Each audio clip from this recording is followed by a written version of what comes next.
Hi friends, ಎಲ್ಲರೂ ಹೇಗಿದ್ದೀರಾ? ನಾನು ಕೂಡ ತುಂಬ ಚೆನ್ನಾಗಿದ್ದೀನಿ. ನೀವೆಲ್ಲರೂ ತುಂಬ ಚೆನ್ನಾಗಿದ್ದೀರಾ ಅಂತ ಇವತ್ತಿನ ಒಂದು ಹೊಸ ವ್ಲಾಗ್ನ ಅಪ್ಲೋಡ್ ಮಾಡ್ತಾ ಇದ್ದೀನಿ.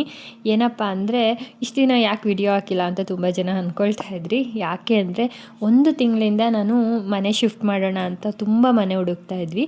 ಯಾಕೆ ಏನು ಮನೆ ಚೆನ್ನಾಗಿತ್ತು ಅಲ್ವಾ ಅಂತ ತುಂಬ ಜನ ಕಮೆಂಟ್ ಮಾಡ್ಬೋದು. ಅದು ಯಾಕೆ ಏನು ಅಂತ ನೆಕ್ಸ್ಟ್ ವ್ಲಾಗಲ್ಲಿ ಹೇಳ್ತೀನಿ. ಹಾಗೆಯೇ ಇವತ್ತು ಬಂದು ತುಂಬ ನಿಯರು ಮೇಯ್ನ್ ರೋಡ್ಗೆ ತುಂಬ ಹತ್ತಿರ ಇರೋ ಮನೆಯೇ ಸಿಕ್ತು. ನಾವು ಅಂದ್ಕೊಂಡಿದ್ದ ಟೈಮಲ್ಲಿ ಆಷಾಢದೊಳಗಡೆ ಮನೆ ಬೇಕು ಅಂತ ಅಂದ್ಕೊಂಡು ಹುಡುಕಿದಾಗಿತ್ತು. ಹೋಮ್ ಟೂರೆಲ್ಲ ನೆಕ್ಸ್ಟ್ ಮಾಡ್ತೀನಿ. ಇದು ತುಂಬ ಬೇಗನೆ ವಿಡಿಯೋ ಮಾಡ್ಕೊಳ್ತಾ ಇದ್ದೆ, ಯಾಕಂದರೆ ಟೈಮ್ ಇರಲಿಲ್ಲ. ಬೆಳಗ್ಗೆನೇ ಬೇಗನೆ ಬಂದು ಐಟಮ್ ಎಲ್ಲ ಶಿಫ್ಟ್ ಮಾಡೋರು ಬರ್ತಾಯಿದ್ರು. ಅದಕ್ಕಿಂತ ಮುಂಚೆ ಇವತ್ತು ಗುರುವಾರ ಆಗಿರೋದ್ರಿಂದ ಗುರುವಾರದ ದಿನ ಹಾಲುಗ್ಸಿದ್ರೆ ಒಳ್ಳೆಯದು ಅಂದ್ಬಿಟ್ಟು ಬೆಳಗ್ಗೆ 5 ಗಂಟೆಗೇ ಸ್ಟಾರ್ಟ್ ಮಾಡ್ಕೊಂಡಿದ್ದು ಹಾಲುಗ್ಸೋ ಕಾರ್ಯಕ್ರಮ. ತುಂಬ ಚೆನ್ನಾಗಿ ಮನೆಯಲ್ಲಿ ಹಾಲುಕ್ಕಿದಾಯಿತು.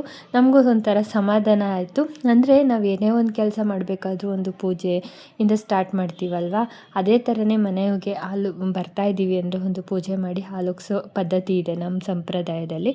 ಇದು ಚೆನ್ನಾಗಾದರೆ ಎಲ್ಲನೂ ಒಂದು ಒಳ್ಳೆಯದಾಗುತ್ತೆ ಅನ್ನೋದು ಒಂದು ಮುನ್ಸೂಚನೆ. ಅದಕ್ಕೋಸ್ಕರ ಒಂದು ನೆಮ್ಮದಿಯಿಂದ ಹಾಲುಗ್ಸಿದಾಯಿತು. ಹಾಗೆಯೇ ಪೂಜೆ ಕೂಡ ತುಂಬ ಚೆನ್ನಾಗಾಯಿತು. ನಾವು ಎಲ್ಲ ಕಡೆ ಅಂದರೆ ದೇವಸ್ಥಾನದಲ್ಲಿ ಎಲ್ಲ ಕಡೆ ವಿಚಾರಿಸಿದಾಗ ಇಷ್ಟು ಗಂಟೆ ಒಳಗಡೆ ಪೂಜೆ ಮಾಡಿ ಅಂತಾರಲ್ಲ, ಅಷ್ಟು ಗಂಟೆ ಒಳಗಡೆ ಪೂಜೆ ಆಗಿದ ತಕ್ಷಣ ಸಮಾಧಾನ ಆಯಿತು. ಇದಾದಮೇಲೆ ಮತ್ತೆ ಹಳೆ ಮನೆಗೆ ವಾಪಸ್ ಬಂದ್ವಿ. ಫುಲ್ಲು ಪ್ಯಾಕಿಂಗ್ ಆಗಿ ರೆಡಿ ಮಾಡಿ ಇಟ್ಕೊಂಡಿದ್ವಿ. 3-4 ಡೇಸಿಂದ ಬರೀ ಪ್ಯಾಕ್ ಮಾಡಿ ಎಲ್ಲ ರೆಡಿ ಮಾಡಿ ಇಟ್ಕೊಂಡು ಇನ್ನು ಶಿಫ್ಟ್ ಮಾಡೋದಷ್ಟೇ.